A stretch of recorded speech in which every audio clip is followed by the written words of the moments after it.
सध्या राज्याच्या राजकारणात शोककळा पसरलेली आपण पाहतोय. कारण काही दिवसांपूर्वीच राज्याचे उपमुख्यमंत्री अजित पवार यांचं निधन झालं आणि या निधनानंतर बऱ्याच जणांकडून या निधनाबद्दल प्रश्न उपस्थित केले गेले.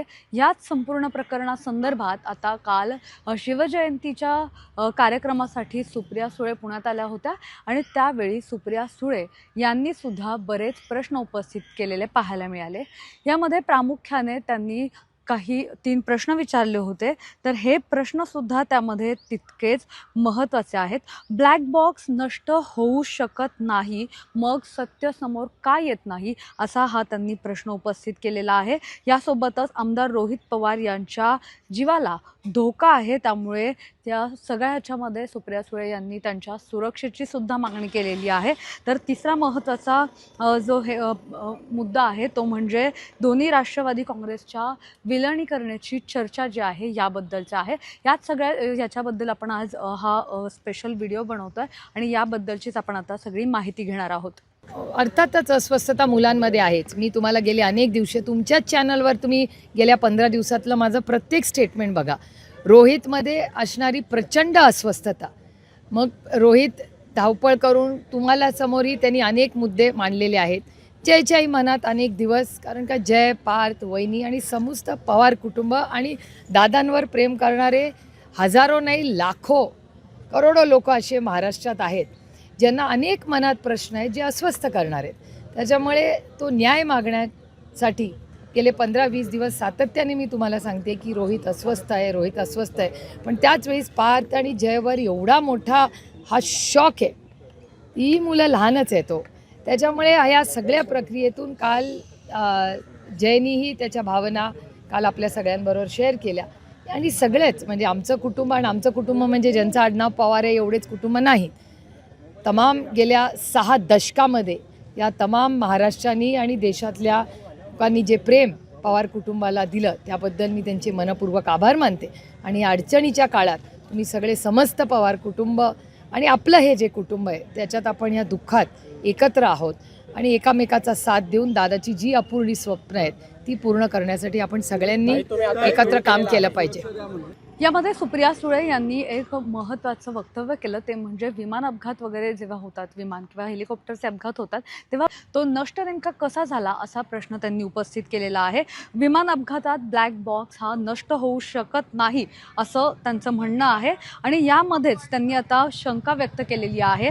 यामध्ये फक्त सुप्रिया सुळेच नाही तर खुद्द जय पवार आणि पार्थ पवार यांच्याबद्दल सुद्धा त्यांनी वक्तव्य केलं की जेव्हा ब्लॅक बॉक्स नष्ट झाल्याची बातमी समोर आली, माध्यमांमध्ये ते सुद्धा ती बातमी दाखवण्यात आली, तेव्हा जय पवार जे अजित पवारांचे पुत्र आहेत तर त्यांनी सुद्धा याबाबत एक त्यांच्या सोशल मीडियावर पोस्ट केली होती आणि त्यांनी त्याच्यामध्ये म्हटलं होतं की असं कधी होऊ शकत नाही आणि जर ब्लॅक बॉक्स नष्ट झाला असेल तर याबाबतची व्यवस्थित चौकशी व्हावी अशी मागणी जय पवारांनी केली होती आणि ती सुद्धा मागणी आपण केलेली पाहिली होती. यासोबतच रोहित पवार हे सुद्धा मागील बऱ्याच दिवसांपासून म्हणजे जेव्हापासून अजित पवारांचं निधन झालं त्यानंतर काही दिवस ते शांत होते, मात्र त्यांनी एक पत्रकार परिषद घेतली होती आणि यामध्ये सुद्धा त्यांनी त्यांचे वेगवेगळे मुद्दे उपस्थित केले होते. आणि यामध्ये आता त्यांचे मुद्दे असतील त्या म्हणजे वेगवेगळे मुद्दे त्यांनी उपस्थित केले आणि त्यामुळे आता रोहित पवार हे अजित पवारांच्या निधनानंतर त्यांच्या मनात सुद्धा बरेच प्रश्न आहेत आणि ते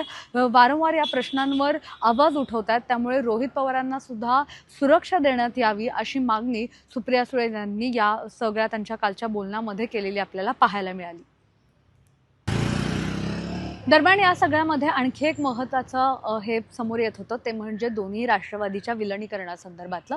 तर ह्या राष्ट्रवादींचं विलिनीकरण होणार की नाही होणार याबद्दल सुद्धा त्यांनी काल एक स्पष्ट वक्तव्य केलेलं आहे. त्यामध्ये म्हणालेले आहेत की अजित पवार म्हणजे अजितदादा हे आमचे प्रमुख होते आणि तेच गेलेले आहेत, त्यामुळे आता आम्ही नेमकं म्हणजे माझा भाऊ गेला त्याच्यामध्ये थेट म्हणालेले आहेत की माझा भाऊ गेला आहे, हे दुःख कधीही भरून न येणारं आहे, त्यामुळे आता आमचं कुटुंब प्रमुखच राहिलेला नाही, मग आता आम्ही खरं खोटं करत बसायचं का असा सुद्धा त्यांनी प्रश्न उपस्थित केलेला या सगळ्या याच्यामध्ये पाहायला मिळाला. खरं तर त्या आणखी याच्यामध्ये म्हणाल्या होत्या की आम्हाला एकत्र येण्याची इच्छा आहे, आम्हाला एकत्र काम करण्याची इच्छा आहे, मात्र आता सगळंच संपलेलं आहे, सगळंच नष्ट झालेलं आहे. अजितदादा स्वतः याच्यामध्ये राहिलेले नाही आहेत, त्यांचं निधन झालं आलेला आहे. त्यामुळे आता यामध्ये चर्चा करणं काही आता महत्त्वाचं वाटत नाही असं सुद्धा त्या म्हणालेल्या आहेत. अशा या तीनही मुद्द्यांवर काल त्यांनी भाष्य केलं होतं. त्यामुळे आता या सगळ्या याच्यामध्ये काय होतंय ते पाहणं महत्त्वाचं असणार आहे. राष्ट्रवादीचं विलिनीकरण सुद्धा तितकंच महत्त्वाचं आहे. त्यासोबतच रोहित पवार यांना सुरक्षा खरंच दिली जाते का हे सुद्धा पाहणं तितकंच महत्त्वाचं आहे.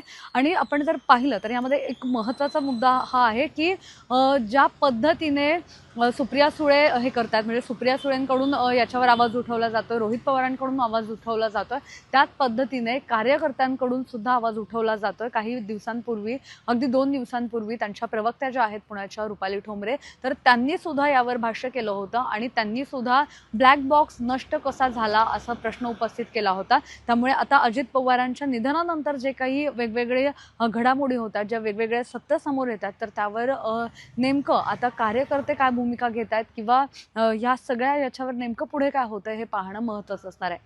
कॅमेरा पर्सन अजय गांगुडेसह मी मोना येनपुरे, सिविक मिरर.